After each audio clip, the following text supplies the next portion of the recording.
Hey guys, welcome to the Electromaker Media Maker podcast, episode 8. I am your host, senior editor Mo Long, and I'm really excited to talk to Jay LaCroix.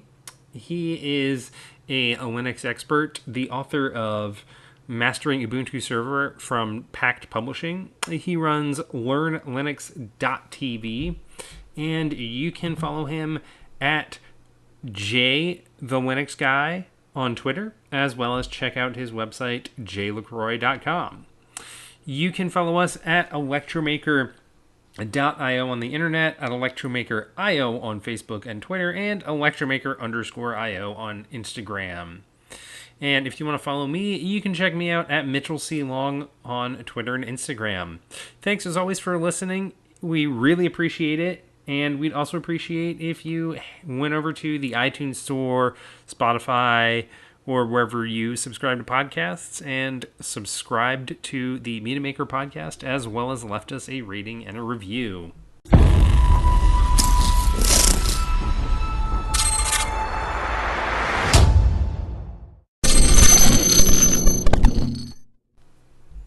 My name is Jay LaCroix, and I started with Linux in about 2002-ish.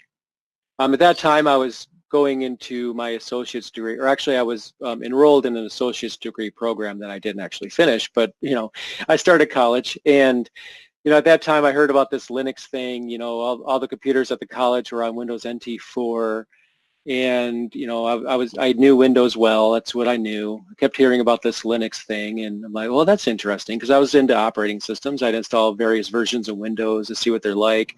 I had a DOS computer playing DOS games on there, so I was into technology pretty much from the beginning. Strange fact, I actually never had my own computer until 18 or 19. So I had a very late start. So no computer in the house at all until I was an adult. I just couldn't afford it. I grew up very poor. I grew up in Flint. Didn't really have money for a computer or even an internet connection. But when I became an adult, joined the college program, I got a computer. And I asked a IT person that came into the office. I worked at the college. And he I asked him about Linux. I was like, do you know anything about this? He was sitting there fixing a computer. I don't know what he was doing, but he had the case open and he was fixing one of the office computers. I asked him about it, and he says, actually, it's a great OS. It's a developer's dream. It's one of the best operating systems to develop on. So, that's interesting. That makes me really want to try it out. So I go online and I look at various sites. I'm like, where do I download Linux? I want to check this out. And there's a bunch of distributions. I'm like, oh my God, I don't know what to do. What do I do? And I get frustrated and I decide, to heck with it. I'm not going to do it because I just don't know what to start with. And I get frustrated and overwhelmed and, I couldn't do it. So anyway, I took a class on Unix.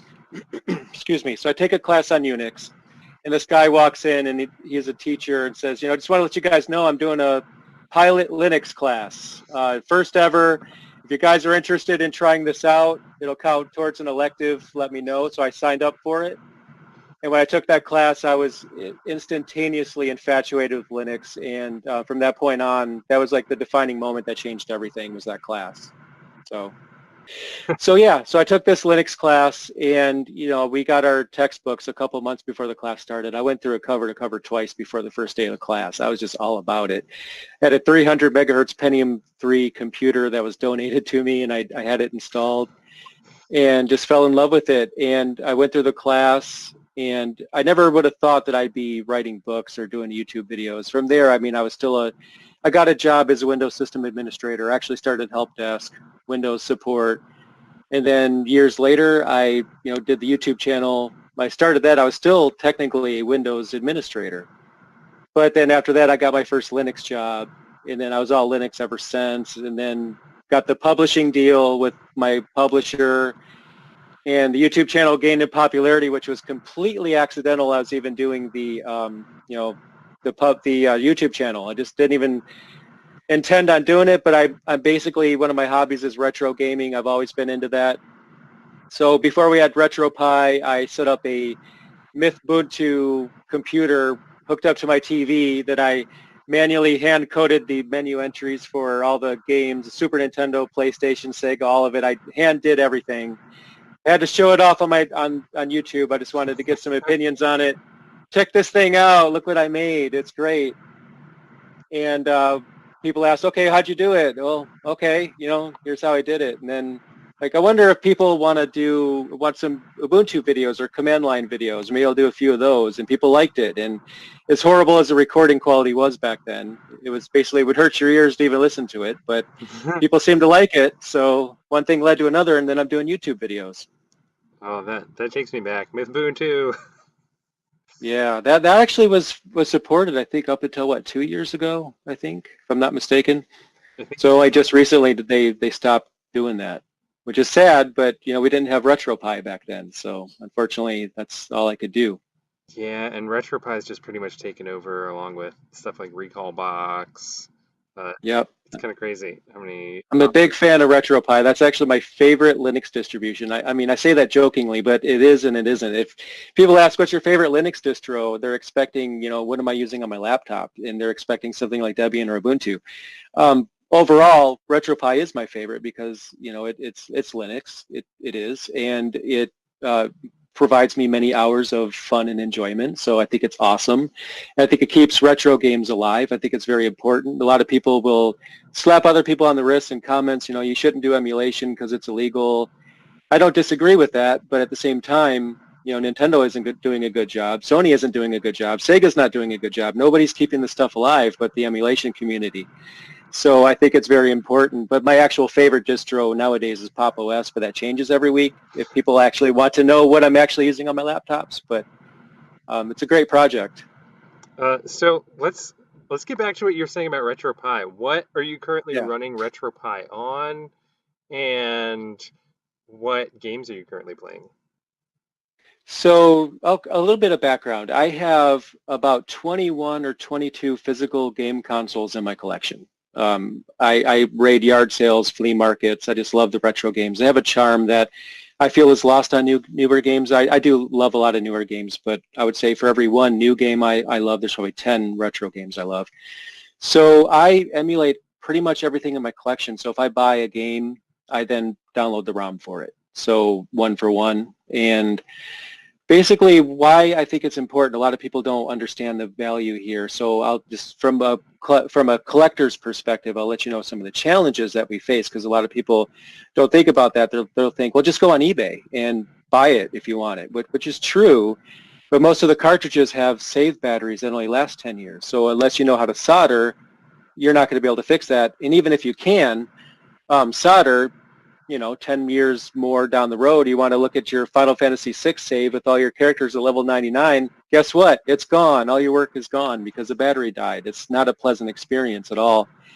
Then there's disk rot, which we're just now finding out is an issue. So basically, it was believed that, factory pressed CDs and DVDs would last pretty much forever, 100 years or whatever crazy number it was. But Sega CD, which is one of the older generation CD-ROM consoles, is showing games are showing signs of the data just disappearing. Like, it's actually, you could physically see issues on the disc that, people that collect it or keep it in really good condition are now in a situation where their games might not play. And some of these games cost $200 a piece. Some of them are very hard to find. That's not to mention the systems are sometimes in a non-working state. So, you could buy a Dreamcast for $30 on eBay or maybe 60 or something like that. Will it work? Who knows? Maybe. Maybe it'll work just fine. But the emulation community is important because it keeps the stuff alive, because we have Nintendo who did the virtual console, but the problem is they only had like 50 or 60 games on each platform, but there's up to 700 per platform. So they're not doing a good job keeping this stuff alive, and the emulation community is doing a wonderful job. So a lot of people will use RetroPie just to get free games. And what I think is horrible is some people will sell preloaded RetroPies on eBay or Facebook, which I think is very, very, very bad. I hate that so much, because the last thing I need is Nintendo to sue RetroPie, even though it's not their fault, and they don't have any legal basis to sue RetroPie because they're doing nothing wrong. There's no proprietary code. But even if that's the case, can RetroPie even defend that in court to prove that they're doing nothing wrong? Would they have the money? Nintendo could shut them down if people keep doing things like this, and this really hurts the community that people are profiting from an open source project like that, and that really bothers me. But I think that RetroPie is very important for keeping these classics alive. Yeah, I agree. And interestingly, what you were touching on there with RetroPie, that's something that we saw with Kodi, actually, Mm-hmm. because Kodi in itself is completely and totally legal. It's one of the better Yep. media center programs that you can download. But because of all the pirate streaming apps that were all third party and were not related to Kodi, they just happened to be Right. for Kodi, it kind of got this perception as something that was illegal when in fact it wasn't. Exactly. And that's actually what I was thinking of in the back of my mind when I mentioned it, because the precedent has already been set that something like this can happen. And it's a shame. Anytime I see it on Facebook, people will advertise, hey, 500 games from, Nintendo and Sega preloaded. I try to flag it for piracy to just say, hey, they need to stop this. And a lot of times Facebook will come back with their automated system. There's nothing wrong with this, or yes, there is something wrong with that. They don't have licensing for Nintendo or Sega software, so they should not be doing this. And there's been a history of people going to jail for doing things like this. Maybe not RetroPie, but there's other similar emulation things that people got a slap on the wrist for, or at least sued. Maybe not jail, but at least they got sued. So, hopefully nothing like that happens. But I think that it's just an example of the maker community basically solving a problem that the companies themselves either can't or refuse to solve. So Virtual Console, for example, it's very half-baked. It works good enough. Emulation has more features, sometimes more accuracy. Nintendo just does a good enough job to check the box to say that they did it. They don't actually put any actual effort into it. Sega will often release, here's a collection with 30 games in it. It's not the whole library. And so they're not doing a good job. There's rumors of PlayStation 5 will be fully backwards compatible. Who knows if that's actually going to happen? But with the PS4, that they did a really poor job keeping that alive. Even the PSN classics aren't even complete. So the emulation community and the maker community says, if you're not going to do it, we're going to do it. And they did. And they did a great job. Oh, yes. And you mentioned you were using Pop! OS. That was your favorite Yep. desktop distro. Why is that your favorite desktop distro currently? I like the theme and the various changes that they make to it. I'm actually thinking of going pretty much stripping away the distribution of pretty much altogether, and going to just a Ubuntu minimal base, which is just Ubuntu minimal is just a 50 or 60 megabyte ISO you can download. That downloads everything off the internet, and you choose what packages you want, so you could custom make your own installation with whatever desktop environment. I'm probably going to end up going that route, but Pop! OS, they just do some things by default that I like. Like, for example, my printer works. I don't even know how. It's not an HP printer because HP printers work really good in Ubuntu. That's baked in. I have a Brother printer, for example. It's actually kind of a pain to set up, and I just noticed that I don't know what they're doing, but somehow it works. So that's awesome. They do some things that Ubuntu doesn't do, like they have a restore image that they add to the machine too, so you could easily restore your machine. They seem like they're just more passionate about the desktop. A lot of people don't know this, but Canonical is not passionate about the desktop. That's not to say that the community that develops it isn't passionate about it, because they certainly are, and they're doing a great job. But Canonical as a company sees Ubuntu's desktop offering as a community offering. It's not their money maker. They're in the cloud and Internet of Things. That's where the money comes from. So for Pop! OS, that's System 76's bottom line. I mean, desktop Linux adoption is it's important to their business. So of course they're going to do a better job and push it forward, whereas, Canonical isn't doing that. That's not to say Ubuntu's desktop is not great. I actually like it quite a bit.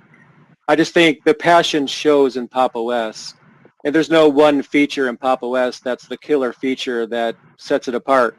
There's all these little things that they do that adds to a more cohesive experience than what Ubuntu is offering.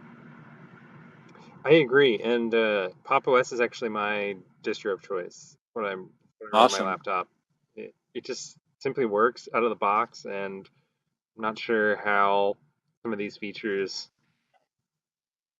retain the compatibility Yeah. that they do, but I'm not going to ask questions. I'm just going to accept it and be happy.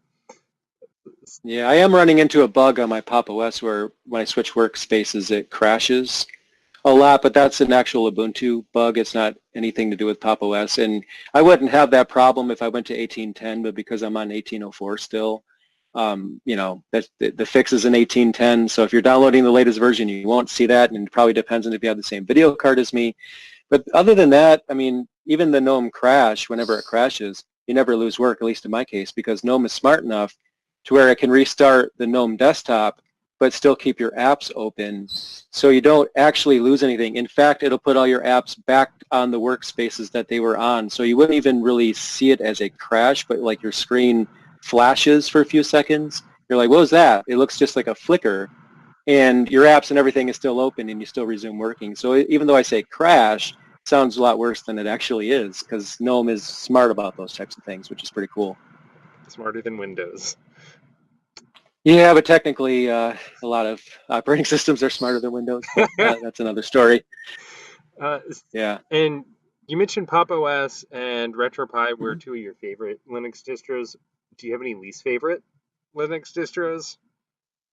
Um, it's hard to say because I think every distro has its place. So I'm going to give you my answer, but it's a personal opinion because I know a lot of people disagree. So I would say Debian Stable is my least favorite, and I know that's going to shock a lot of people. And when I say least favorite, I do want to mention I think it's a wonderful distro.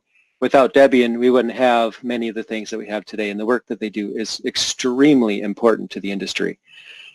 But when I say Debian Stable is my least favorite, I'm specifically referring to desktops and laptops. And the reason why I make that distinction is because the desktop and laptop experience on Debian is terrible, in my opinion.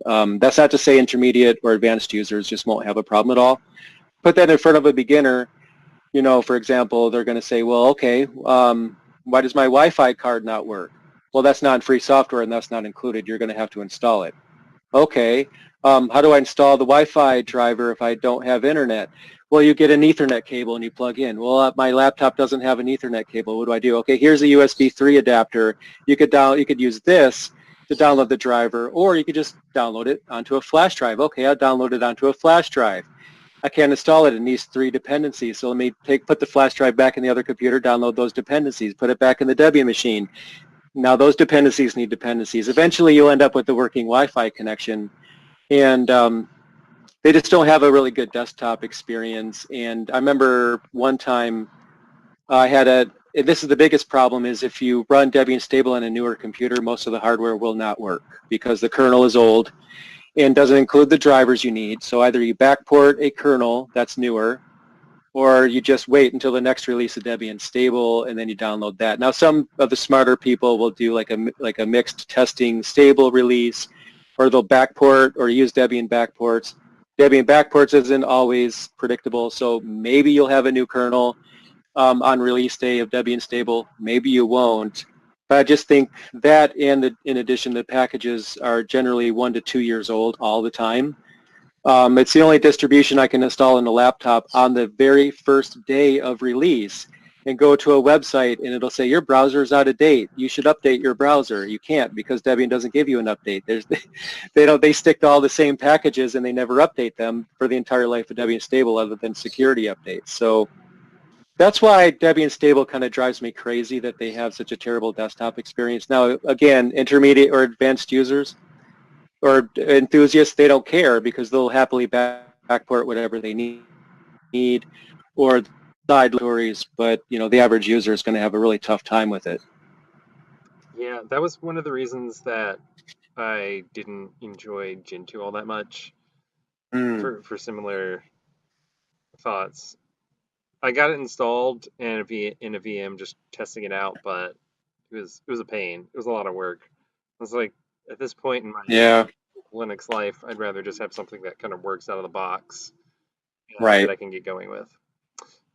Now, And Ubuntu's base, some people don't know this, but Ubuntu makes hardware enablement stacks available on LTS release, starting with the 0.2 version of every LTS release of Ubuntu, which basically means that they give you a newer kernel and newer drivers in LTS. They backport that, so they make sure that even if you want to stay on 1804, which ages and gets really old and stale, that driver support isn't an issue on Ubuntu like it is in Debian. So that's one of the things I think sets Ubuntu apart from Debian. So it bases on Debian, which is great. Debian provides a foundation, and then Ubuntu just makes it more awesome. And speaking of Ubuntu, I want to talk a little bit about your book, Mastering Ubuntu Server. Mm-hmm. Sure. It's quite a journey from not having a computer to eventually being a renowned author in the Linux community. So how did that opportunity come about? That was an accidental opportunity, kind of like YouTube. I fell into it because I was just showing off my emulation machine. I started doing reviews on my channel early on. I think I might have done a review for a minute. I don't know what the review was, but I got a message in my YouTube inbox back when they had that. And it was like, hey, this is so-and-so from Pact Publishing. Are you interested in writing a book about Linux Mint? And I'm like, yeah, that's a scam. They're probably going to ask for money, and then I'm going to give them money, and then they disappear. Like maybe I have to front some money to get this publishing contract or something. Maybe they're just using Pact Publishing as a disguise. And, you just kind of have to question everything you see on the internet. So I look at the email, and, the email headers check out. The domain checks out. The name of the person checks out. It's actually a person that works there. And the more I look into it, the more I realize I think this is actually real. And I'm like, okay, yeah, I guess I'll do that. And I find out they want to give me money. They don't want anything from me at all. Here's an advance. They were offering me an advance. And I'm like, okay, they want to give me money. So this is kind of looking like it's real. So I give them an outline of the book. This is for Linux Mint. And then I send them the first few chapters, and I'm thinking, okay, what they're going to do is they're going to come back and say, we made a mistake. You're really not that good at writing, so, sorry to waste your time. That's what I was expecting. But their response was, have you done this before? This is actually really good. I'm like, oh, it is? Really? I guess I'm happy you like it. Cool. And then, it continues on, and I'm a little overwhelmed and kind of anxious. I'm like, okay, this is kind of a big deal. This is actually a book. They're expecting me to deliver things, chapters and things on a schedule. Everything worked out just fine, and it was great. So I feel kind of bad because I know there's a lot of people out there that, at least I should say I did feel bad because there's just a lot of people out there that want a publishing contract, and they work so hard to get it, and they just don't get it for whatever reason, or they just hit a wall and they can't get through it. What I realize now is that Pact has actually on their site, they're open to author suggestions and people coming to them and saying, hey, I want to write. So I used to feel bad about it because I felt like I got a privilege that a lot of people really had to work for. But now that's open to anyone that wants to write. They can certainly pitch an idea to them, and if it's something they want to publish, then maybe that'll work out. So it kind of just fell on my lap accidentally, and I just never thought that would happen. It's just one of those things, and I'm glad that it did, and it was an amazing experience to know what goes on behind the scenes of writing a book because, I was always on the receiving end of that, reading the book. I'm like, man, that looks like a lot of work, and here I am, the person that has done it now 4 times. It's amazing to me. That is a really powerful story. And you've updated it a few different times. So, This is the 2nd edition for Mastering Ubuntu Server. What kind of dictates the iterations? Nothing specific. I decided I wanted to do a 2nd edition because 1804 was coming out. The first one was written for 1604. So I wanted to, actually the first one they wanted, I can't remember what version, they were wanting to lean towards a specific version, and I said, actually the version will be the date by the book comes out, we should target 1604. That was the first edition. And 1604 isn't out yet, but I could write it along with the betas, and then at the very end of the process we can go back and do a technical review to make sure it actually works with the final version.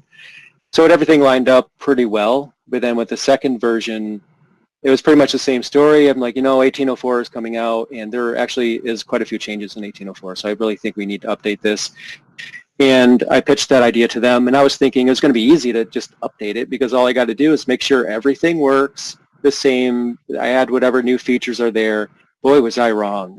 It still was just as much work writing the second edition as it was, almost as much as it was for writing the first edition. So it's basically me just going to them saying, hey, I think this should be something that we should do.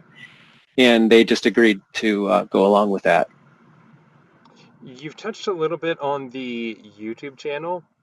How do Mhm. you balance the side projects like the YouTube channel with other responsibilities like your day job? Yeah, so I have to sacrifice sometimes. So day job is number one. My YouTube channel does not make much revenue at all. It's not about the money, so I don't care that it doesn't make revenue. I do it because I like it. I do have a sponsorship, but even that's not that much money. Again, not about that. So day job is priority because that pays 99% of my bills. So if I don't have time to record a YouTube video, unfortunately, I just can't do it. And I have a family too, so I have that as my other number one priority. And I try to be kind of strategic. So I don't really have a dedicated place to record right now. So like I mentioned, I have a friend's studio I go to basically nowadays to record. But I only have that for 2 days a month. So I do it every other Sunday. And I go in there with a list of things or topics I want to record.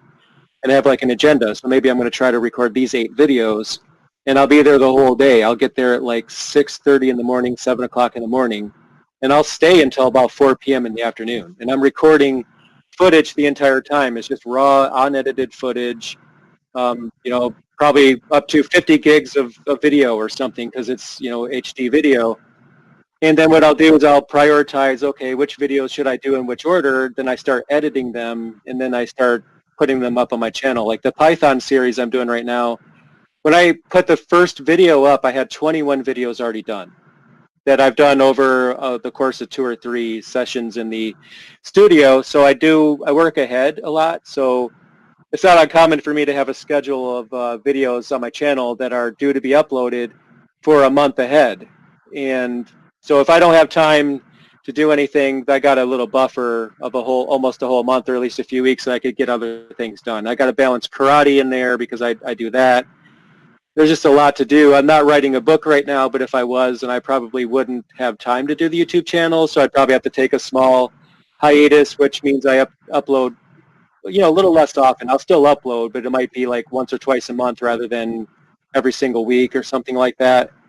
So I really have to focus on prioritization, and it does feel overwhelming sometimes. And sometimes I gotta, okay, it's time to play video games. It's time to just not do anything. It's time to have some time for me to go for a walk, play video games, watch movies, do something to kind of rewind and replenish, and then get back into it.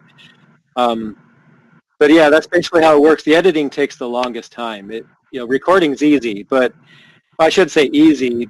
There's a lot of thought that goes into it, but I have to edit video through it probably up to an hour for every 15 minutes almost. I mean, it depends. I mean, it could be less than that, but depending on how many mistakes I've made that I need to edit it out, I have to make a lot of changes. It takes time.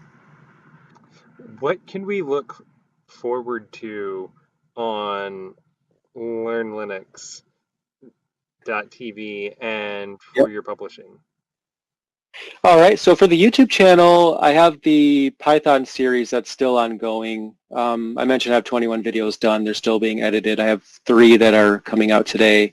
Should already be there now. So I'm going to finish that. I don't know how long it's going to go for. There's 3 tutorial series I'm going to do. I want to do one on CentOS, do one on Debian because I've been asked over and over, so I'll do those. I'm going to redo my Arch Linux series. There's nothing necessarily wrong with it because the content is still valid, but the recording quality is lame because that was before I started working in the studio. And those are literally my most watched videos on my channel by orders of magnitude. Like Arch Linux is huge. So since it's my most watched video, I'll make sure everybody has like really the video. So I basically got to redo them, talk about the same things. going to be nothing new, but I think it's important to kind of get the quality consistent. Aside from that, let's see, I have a review of Manjaro coming out sometime this month or next. I'm going to be doing a SmackDown video between Manjaro and Antergos, the rolling distro SmackDown. That's a fun one. I have already recorded that I need to edit. And I have a bunch more reviews coming. I probably have like 10 or 15 videos I need to upload, but those are probably the most noteworthy, but there's quite a few that are coming. And then for publishing, I don't have anything planned right now. I don't know if I will do that this year or next. I may wait till Ubuntu 20.04, maybe I'll update it again. But if something else comes along, maybe I'll write about it. I just haven't decided. I've been so focused on growing the YouTube channel right now. I'm actually dangerously close to 40,000 subscribers, and I just passed 5.6 million views. So that's the focus right now. So I'll grow that and then maybe hopefully return to publishing as soon as I can. That's really impressive, and I'm excited about Thank the you. Manjaro videos. I tried out Manjaro on a laptop a while back and loved it because it was kind of a simplified Hmm. version of Arch, which I appreciated. And I just Yeah. tried out the Raspberry Pi release of Manjaro Arch. Oh, I haven't tried that one yet. That's pretty cool. I have a review of KDE Neon coming out too. That's something I've been meaning to check out as well. So I did that. Well, I've recorded that one already. I recorded an installation video for that, an installation video for Manjaro, a review of Manjaro, and then the comparison between Manjaro and Antergos. Those are all done, basically last Sunday. I recorded all of those, and hope to get them edited as soon as I can to start putting those up on the channel. It's going to be exciting. Hopefully before the next version of Manjaro comes out, so I don't upload it and then it's already too late. We'll see. And in talking about Linux with you, I was curious, what advice would you give to someone who had never used Linux before but was curious about taking that first step? What I would do, honestly, is just try various distributions. And what I like to do, and I have a video coming out very soon called Choosing Your First Distro. Working title, but it's recorded. And if I remember correctly, it's due to be uploaded next week. So it's coming very soon.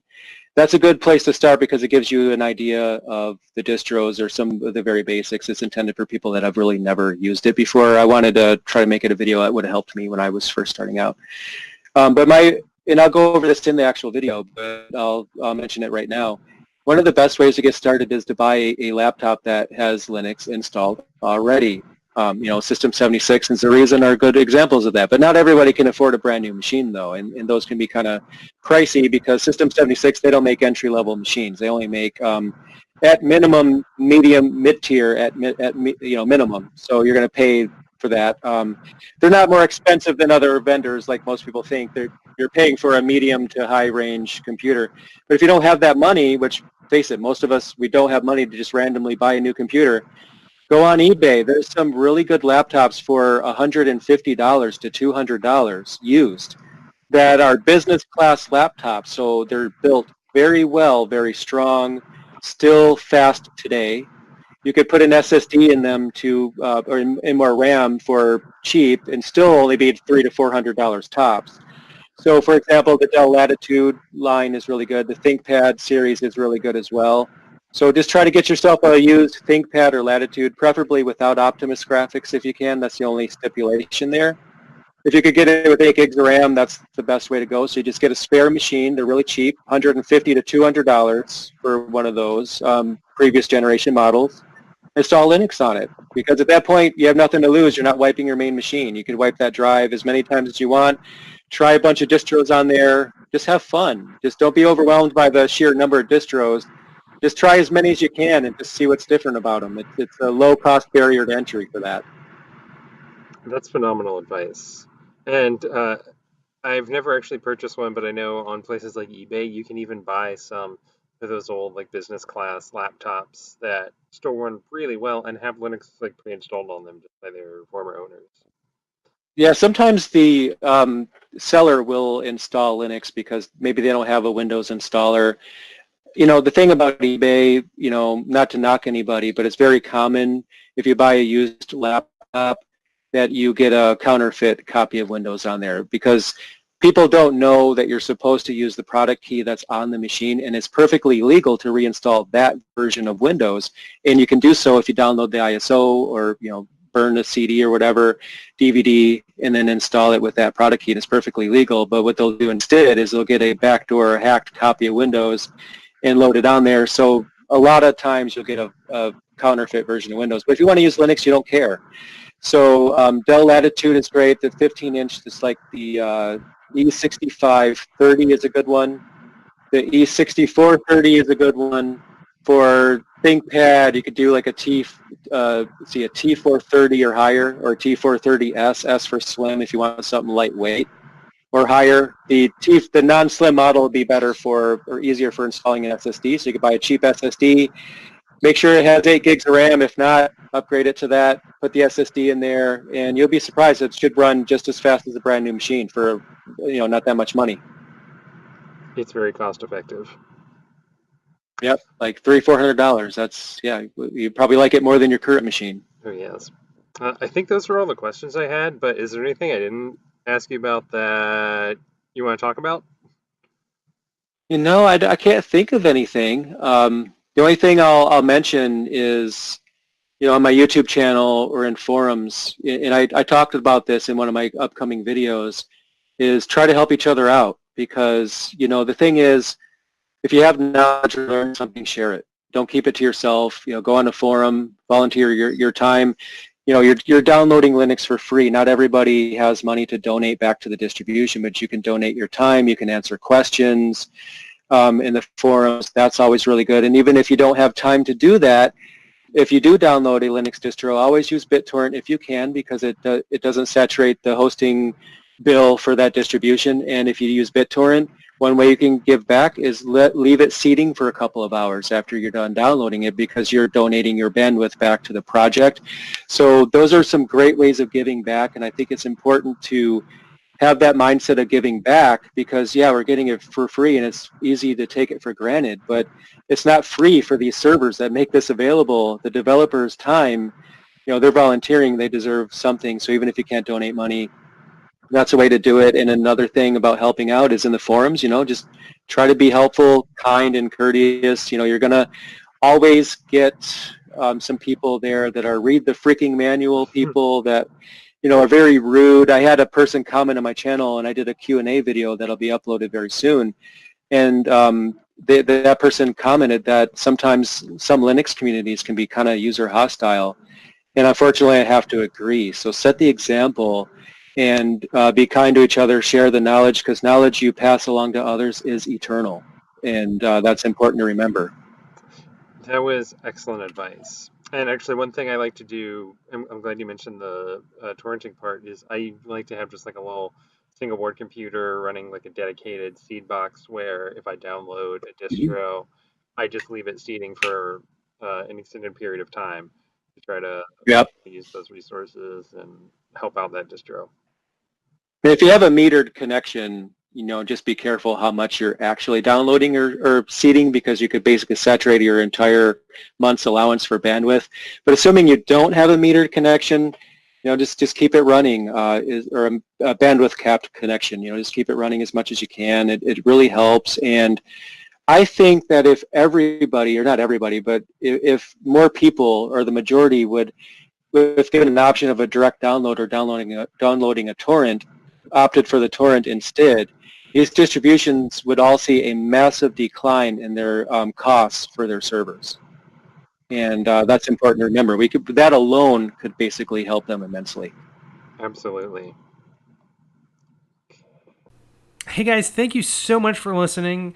Again, we really appreciate it, and we'd also appreciate if you went to iTunes or Spotify, wherever you subscribe to podcasts, and left us a rating and a review and subscribed. If you want to follow Jay, you can check him out at Jay the Linux Guy on Twitter, as well as read his website, jaylacroix.com, and check out his awesome slew of Linux tutorials and reviews at learnlinux.tv. If you want to follow us at Electromaker, you can check us out at electromaker.io on the internet, Electromaker.io on Twitter, and Facebook, and Electromaker_IO on Instagram. And if you want to follow me, you can keep up with me at Mitchell C. Long on Twitter and Instagram. Let us know who you would like us to feature on the podcast, and keep on making.